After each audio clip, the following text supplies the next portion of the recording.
ஆண்டவராகிய இயேசு கிறிஸ்துவின் விலையேறப்பெற்ற பரிசுத்த நாமத்தில் அன்பின் வாழ்த்துக்கள்.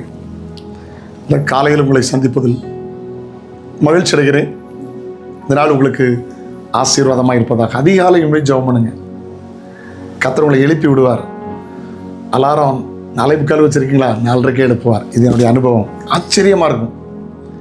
சில நேரம் ஊழியர்களை முடித்து ஜெபித்து படுக்கைக்கு செல்லி எழும்ப படுக்க நேரம் அதிகமாகிவிடும்.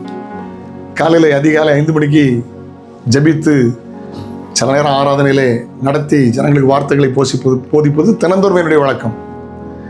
4:45 அலாரம் வச்சுருப்பேன். 4:30 ஆண்டு எழுப்பிடுவார். சில 4 மணிக்கு எழுப்புவார். ஆச்சரியமாக இருக்கும். அமெரிக்க தேசத்திலிருந்து ஸ்காட்லாந்து சுற்றி பார்ப்பதற்கு ஐரோப்பா கண்டத்துக்கு ஒரு நண்பர் போயிருந்தார். ஐரோப்பாவை சார்ந்த ஒரு நண்பர் அமெரிக்க நண்பரை பல இடங்களுக்கு சுற்றி காட்டினார். அதில் வித்தியாசமான ஒரு மலை இடத்துக்கு சுற்றி காட்டி ஒரு மறக்காமல் இருப்பதுக்கு ஒரு காரியத்தை அவர் செய்தார். குறிப்பிட்ட ஏரியாவில் இருந்தபோது வித்தியாசமான ஒரு ஒலி எழுப்பினார். அந்த ஒலி திருப்பி எப்போ வந்துச்சு தெரியுமா? 4 நிமிஷம் கழித்து திருப்பி வந்துச்சு. அவர் சொன்னாரா, உலகத்தில் எங்கேயாவது பார்த்துருக்கீங்களா? கரெக்டாக நான் ஒலி எழுப்பி 4 நிமிடம் பார்க்குறது, அதற்கு பிற்பாடு எதிரொலி வருகிறது. நண்பர் வேடிக்கையாக சொன்னாரா, நான் ஒரு மலை கிராமத்தில் இருக்கிறேன் அமெரிக்காவில். ஜன்னலை திறந்து எழும்போட நேரம் வந்து விட்டது என்று சொல்லி படுத்துக்கொள்வேன். 8 மணி நேரம் கழித்து அந்த சத்தம் திருப்பி வந்து என்னை எழுப்பும் என்று சொன்னார். அது வேடிக்கையான ஒரு சம்பவம் இருந்தாலும் கர்த்தர் எழுப்பினார்ன்றவர் சொல்ல வந்தார். ஹல்லேலூயா. ஆண்டவர் எழுப்புவார். எழும்புங்க. ஸ்தோத்திரம். தூக்கம்னு தூங்கிறாதுங்க. தூங்குகிற நீ மரித்தோர் விட்டு எழும்பு என்பது கர்த்தருடைய வார்த்தை. அந்த வாசிக்க கேட்கலாமா? ரோமர் 13:11-12. ஆமென். நித்திரை விட்டு எழுந்திருக்கத்தக்க வேலையாயிற்றென்று, நித்திரை விட்டு எழுந்திருக்கத்தக்க வேலையாயிற்றென்று நாம் காலத்தை அறிந்தவர்களாய் ஆமென் இப்படி நடக்க வேண்டும். ஆமென். நாம் விசுவாசிகளான போது ரட்சிப்பு சமீபமாக இருந்ததை பார்க்கிறோம். ஆமென். இப்பொழுது அது நமக்கு அதிக சமீபமா இருக்கிறது. ஆமென். இரவு சென்று போயிற்று, பகல் சமயமாயிற்று. ஆகையால் அந்தகாரத்தின் கிரியைகளை நாம் தள்ளிவிட்டு ஒளியின் ஆயுதங்களை தரித்துக் கொள்ள கடவோம்.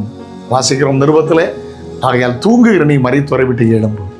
ஹல்லேலூயா. அப்பொழுது கிறிஸ்துவினில் பிரகாசிப்பார். விழிப்பாருங்க, எழும்புங்க. அதிகாலை முக்கியப்படுத்துங்க. 4வது ஜாமம் 3லேருந்து 6 மணி வரை, இதுதான் அதிகாலை.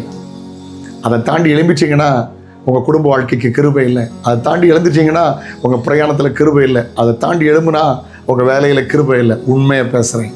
காலை தோறும் கர்த்தருடைய கிருபை புதியதென்று புலம்பல்ல வாசிக்கிறோம். ஹல்லேலூயா. நீங்கள் யாராக இருக்கலாம், மாணவர்களோ, வேலை செய்கிறவங்களோ, பெரியவர்களோ, போதகர்களோ, விசுவாசிகளோ, யாரோ காலையில் எழும்பு. அப்போ தான் அந்த நாள் முழுவதும் கிருபை உங்களை தாங்கும். Price the Lord. கிருபை இழந்து விடாதீர்கள். பொய்யான மாயை பற்றி கொண்டால் நமக்கு ஒரு கிருபைகளை போக்கடித்து விடுவோம். காலையிலே தேடுகிறவனை கண்டடைகிறான் வேதம் சொல்லுகிறது. இரவு நேரத்தில் தேவையில்லாம எங்கேயோ எப்படியோ நேரத்தை செலவழிக்காதுங்க. சரியா செலவழித்து படுக்கைக்கு சீக்கிரம் போங்க. அதிகாலை எழுப்பி அப்பாவை பாடி துதிங்க. கிருபைகளை கர்த்தர் தருவார். Praise the Lord. விழித்தெழும்புங்கள். Praise the Lord. இந்த கிருபைகளை கர்த்தர் உங்களுக்கு தருவாராக. நன்மையும் கிருபையும் உங்களை தொடரட்டும். புதிய கிருபையை ஒவ்வொரு நாளும் பெற்றுக்கொள்ளுங்கள். தகப்பனே, இயேசுவின் நாமத்தில் ஜெபிக்கிறேன். பிள்ளைகளை ஆசீர்வதிக்கிறேன். ஆண்டவரே, தூக்கத்தை விட்டு எழும்பி, இது 2 ஆவிக்குரிய அர்த்தமும் உண்டு. Price the Lord. நித்திரை விட்டு எழும்பி ஹல்லேலூயா கர்த்தருக்காக பிரகாசிக்க கிருபைகளை பெற்றுக்கொள்ள உதவி செய்யும். இயேசுவின் நாமத்தில் ஜெபங்களும் பிதாவே. ஆமென். ஆமென். God bless you. Have a nice day.